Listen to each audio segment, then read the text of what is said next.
Hello, world. This is it. We're doing This it. is not it. We have so much more. I've decided that what we'll do is at some point we'll just we can go back and do old sets. We'll just pull up Spirit Wars and be like, boy, this Emperor's Underhand sure doesn't seem very good. It could be fun to go back and do some retrospective stuff. Oh, I've got ideas, though we've established how lazy I am with getting this stuff all the way through. But I got ideas. Well, in case you didn't know it, I'm Jesse and that's Paul. This is Enough Talk L5R. We are reviewing the very last set, but not the least set. Asterisk. Not really. It's the last set. The game as we know it. And it's a doozy. I think this is an awesome set. They're going out on a high note. This would have been a great format. I would have been looking forward to Kotai's. We're still gonna play it. We're gonna I will force us to put up a couple of videos and a couple of brews and a couple of articles. We'll just sort of pretend that the game isn't coming to a crashing end. The game only ends if it ends in our hearts. And as long as the whole fan base doesn't just up and decide that the game is over and move on immediately, the game will continue to exist. What's that? Sorry, I'm being told that the fan base has up and decided that they're moving on and that the game no longer exists. So, we should clarify, because the way these videos work, we say we're about to do crab here. We're doing a preamble that maybe isn't that. Should we just cut the preamble out and sort of do it as its own thing? No, we're rolling. Whatever. The tape is rolling. We're doing it live. Every one of these, we should talk about how the game has come to a crashing end. That's what we should. We just keep bringing it up, and so every video, people get 3 minutes of this thing you loved is over. It's done. Roll it in your face. Let's talk about crab. Hidegenda. This guy is one of those crabs that fall into Uncanny Valley. Right Chris Dyer. I really want it to be Chris Dreyer's guy, but I don't actually know who. Maybe it's Chris Demis. So this is what we like to call a miss. You don't think that Nick Fury here fits well into the Hida family? I was hoping you wouldn't bring up the art, because I really, this art is he's got a fan and this massive Tetsubo, and he's carried it in one arm, but you don't fight people with a fan. You know what I'm saying? Tetsubo is not. But he's a tactician. I mean, this is great. This is great Whippoorwill art. It's A+ Jesse art. Right, he's got a fan. The fan means tactician. The fan indicates tactician. Sure. Yep, the giant hammer indicates he's got a melee attack. The blue armor indicates he's crab. This is right on the nose. Can we talk about why he's awful? How long do we have to pretend? All right, fine. He's awful because he's a 9 gold cost guy. They only gives you 4 force. He's a tactician, but you have to. 2G in a format where 2G is going to start to matter a lot. There'll be a lot more dueling. More dueling left and right. And then, what's our big payoff? The melee 1 attack. Unless, what do we play? Are we going to play it? Heavy weapon. So I ignore the heavy weapon part. The keyword game. I ignore the heavy weapon part of this. If you're playing 9 gold cost guys, obviously you're going to play 9 gold cost items. That's just good deck building, Jesse. That's just logical. My beef here is that in order to get the melee 3, you have to tack. So it's you discard a card to make them a bigger target and hope they don't do anything, so that you can then take up melee 3. All on a 9 gold cost body. It's pretty depressing. What is the sort of resilient Shugenja from the very last set? Yeah, he's 10 gold with 4 force, and he makes and he makes a melee 3 just straight up. He's 4/3 for 10. Resilient Shug makes a melee 3. That guy's fine. Play that guy. Don't play this guy. Check. Play the sensei, and that guy becomes a tactician. So you can have it all. My Empire of Dirt. Let's talk about Kaiju Aichi. So, fortification. Why?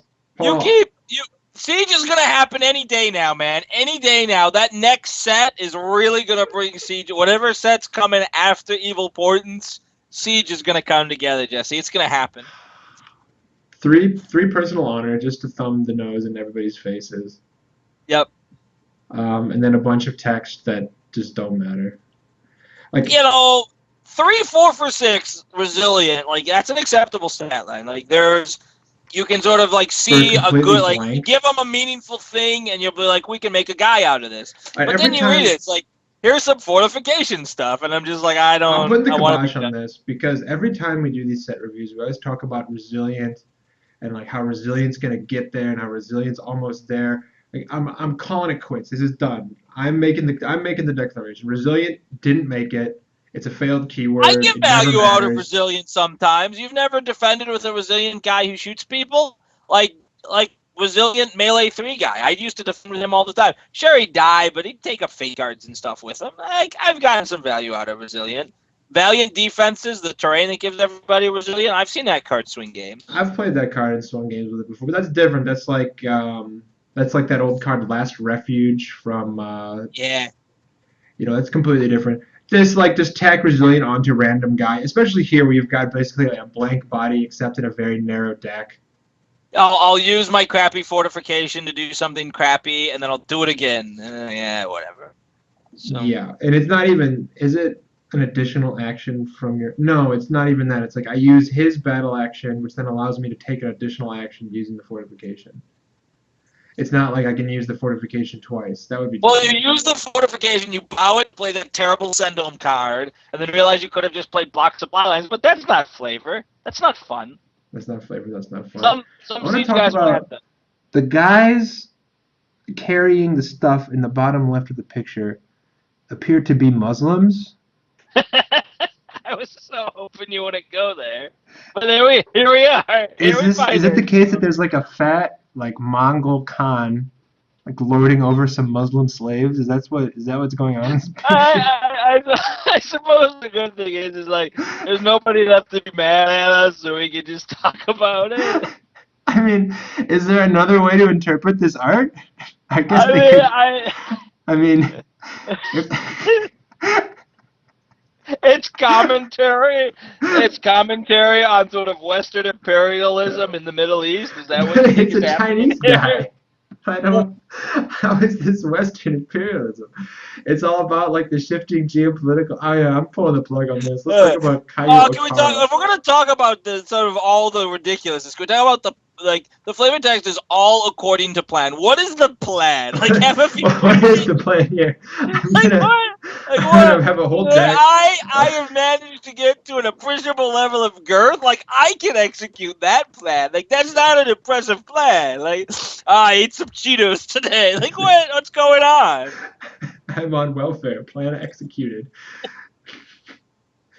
I don't know, man. But the plan, I guess, is to fill your deck with between 18 and 20 liabilities so that you can have a very low payoff. Let's talk about Caillou Otaro. Fun name. I love anything with an O in front of it because it's so bad. Anyway, it's a really old. That's a throwback, man. Yeah, okay. So I like this guy because I've sort of developed an appreciation for reserve. It's been around a while, and it's one of those things that's like Resilient never really caught on, but it's caught on in my heart. Like in the Paul Ashman world, like I think there's a lot of value in making personalities that are meant to be aggressive. I feel like that's a fun place for the game where it's like we're trying to push the tempo of the game because as I get older, my patience starts to sort of wear down. So in theory, I like reserve, but it's never really. It's always end up being this thing where like you go to battle, you play all your actions, and you're like, oh, by the way, here comes reserve, guys. Eh? Yeah, are you surprised? I gotcha. It really is one of those things that separates like table 26 from table 8. Having the foresight to remember, like, how much gold do you have in boat? Any reserved personalities down there? Yep. And I've gotten by it before, the same way I've gotten by Second City Harbors. It's one of those things that's like how you pay. There's 17 cards in play. Do you know what they all do? Are you paying attention? Like, no, you weren't paying attention. Well, here's your penalty. You lose the game. So, but to stay on this, one thing that I like is I feel like a 4 force reserve guy is a significant enough amount that, like, one of the problems with the reserve is I felt you were paying for it. You'd get a lot of, like, here's a 2 force guy with a stupid thing. Here's a 3 force guy with, like, some crappy action. And I feel like this guy is 4 force for 7 gold. It could be cheaper if I have fortifications. Let's not get into that. And the other thing I don't really want to get into, and the ability. Okay, now I hate this guy. in my head, 4 reserves are like. Here's the thing with this guy. So there was a love crane. you, but I know better. There was a crane guy like Doji Royushi or something from Yeah. A Line in the Sand. He was the guy that was like a 4 gold, 2 force, 1 chi scout. We played him in the bagel deck. That when he came out, he had the Yeah, and interrupt he got a plus plus 2 2 force. force bonus. So he was like a 4 gold for 4 force, like a one-off reserve guy. And he was awesome. You played him all the time, and he always did good work. He was 4 gold. Yeah, well, if I have 3 fortifications attached to the current Yeah, province, okay. I'm not pulling the plug on this one. I have nothing. look, offensive to say about the art. an unplayably bad siege guy. What were the odds? What were the odds? We could actually calculate the odds. We could take all the siege guys that exist, and then divide the number of good cards by the total number of siege cards. You know what the number would be, Paul? You know what the odds would be? 0. I not so good. Not so good. So on to the good one, because it turns out numbers matter. The 3/3 for 4 guy, he's pretty okay. Yeah, the 3/3 for gold Shugenja.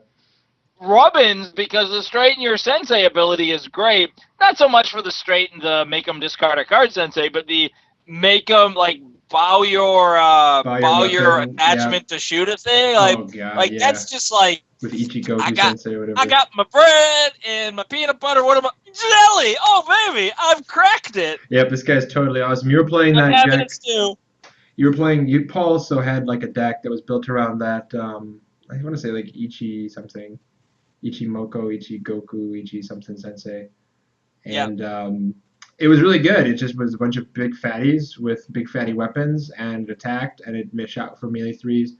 And I had talked about playing the card Spinning the Web in that deck as like a setup card. Like you give him -1/-1 straight. As a way to this is just straight better. Like here's my guy. I get to do it again. Like if you run out of gas, then I get to take other actions. And it also, you never put anything on this guy, so it makes these interesting choices for your opponents where they have to choose between like denying you a future potential action or like sending home that 7 force guy with a weapon.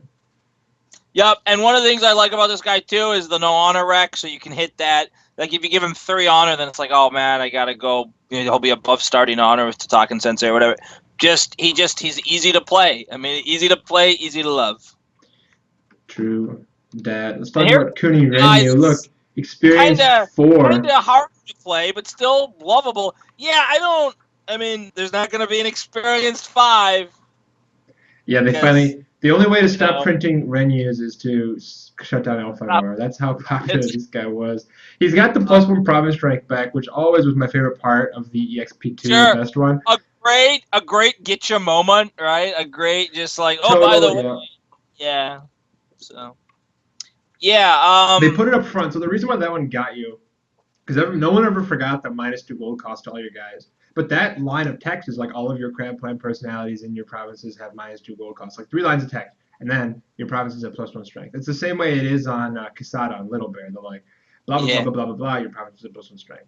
Hiding text is always never great. So, he gives your Earth people resilient. All of your Earth guys have resilient. You can absolutely see that coming up too, right? In the same exact way that people forget that all your provinces are slightly bigger, they'll absolutely forget sometimes. They're like, "Oh, dude, all my stuff's resilient." Nah, ha ha ha! I got you. What's funny? The one resilient guy is the one Earth guy that has resilient. The melee 3 that everyone plays already resilient, which puts a smile on my face. Well, I mean, it'll be fun to give your Earth siege guys siege. Yeah. And then there's the ability, which, okay, if they have Shadowlands, whatever. And like straightens the guy, bows again. It's not bad. Yeah, it's good. Easy to I love nose up Earth Jade Tireless Battle. Like, where I love to see it sort of expand and expand and expand. So that's fun. I don't know how this guy stacks up even compared to other Renyus. But he's good, and if nothing else, hey, it's a really expensive Shugenja for your School of Wizardry deck. Yeah, I'm going to go the other way. I don't think he's that great. I think the doggy one that makes a melee 3 is probably better, just because he's a little bit cheaper, and that's all I got. Like, this 12 gold is off was like coil, so there's only 2 Renyus currently in 20 festivals, Arc or Strict. So I mean, you just have to Oh, you're compare him right. to The the. dog guy's off. The one that's in is the one that's like it makes He's it the other one is like unstoppable Bow value. and yeah, it's Bow. So it's Bow. It's Bow something with no attachments or Horde or Yeah, Phoenix you're right. Plant. You're right. You're right. You're right. You're right. I don't Something. know. Maybe just play them all and you say what the heck. Yeah. Still 5/5 for slightly more. On to the speaking of the what the heck card for me is our last one, Kuni Tenba. And we'll just let's not get into the comic book art yet, though that is clearly a ripoff of War from Age of Apocalypse. Like that's clearly just like that's clearly that dude there is one of the Horsemen of the Apocalypse, right? Like there's nothing else he can be. But I don't want to get into it. Okay, so he has cavalry. Well, you are the defender, and he has an earth spell, which is to say that who cares if he has cavalry? Like I don't like. Why did you put that there? Like it bugs me. Bugs Cavalry, me. yeah, It cavalry. just, it's just like he's not an honor guy, right? He has no pH. Boo. But I mean, Defensive he's defensive cavalry dancing never really came together for me personally in my testing in this arc.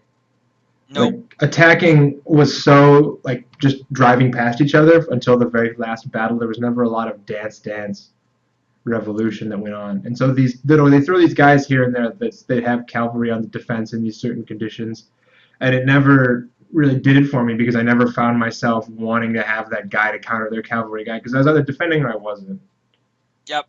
And the battle ability isn't bad. Like it's an activatable ability that every now and then you'll be like, oh, I'll give you -D, and I'll shoot you. Or I'll do this. I just feel that like the format is evolving into a point where that's not going to be all that relevant to me. So It kind depends. of He's a a 3/3 for 6 shog. His stats are yeah. respectable. He fills out decks okay. It's an okay like I'm never gonna feel like that card's unplayable. He clearly has a place. But to me, I feel like he's a little bit more than he needs to be because of that nonsense cavalry thing. It's like 5 gold. This guy fits into all those sort of 5 gold shunt decks. I'm kind of just. Shugs never came together the way I wanted him to this last year. I thought Shugs I were going to think be a they. big deal, I but they think weren't. Shugs were still. I mean, we've talked about this off camera. Like our read on the environment of what people were actually playing was pretty correct.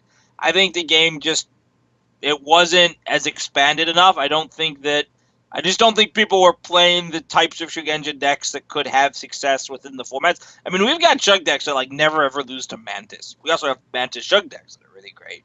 And Mm. I just don't think they were being represented out there in the field. And that's okay. Like they can just be things that we spend a lot of time on having fun with before the game died. But those decks are kind of embarrassment of riches decks. Even in Crab, they have tons of 4 and 5 gold cost Shugenja to fill that deck out, in addition to the And underlying guys if they want them. So And one of the reasons I think those decks never came together quite right is because there's a lot of options and configurations to play through, and mm. other decks are frankly just easier to build because you're just like, here's my this tactician guy, deck this with guy, this these guy, I'm things. done. Yeah, here's my shooty deck with these things and this redundancy. And the things you can do, the Shugenjas and spells, is just so all over the map that you have to work at it and then sort of revisit it and then play a bunch more games. And I just don't think people were willing to put in the work. The cost of Okay, so playing our through the board is a little higher. Yeah, let's jump over. So I didn't pull this up, so I apologize, the everybody. Sensei, Yeah, we want to do the sensei with these. I gotta dig through.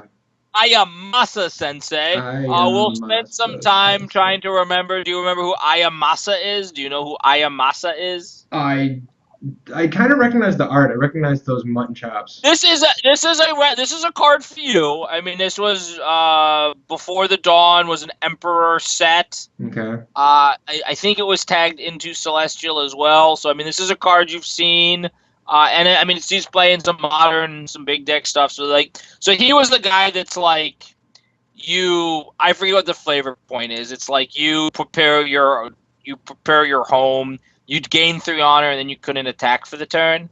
Oh, okay. Yeah, I do vaguely remember He was this. a tactician, Daimyo dude. And then he also had, I want to say it was a bow effect, but it might have been a destroy effect because it was Emperor, and we used to get toys like this. But it was like target a guy with force less than your province strength and kill him or bow him or something. Okay. Well, So he like triggered off. I remember him.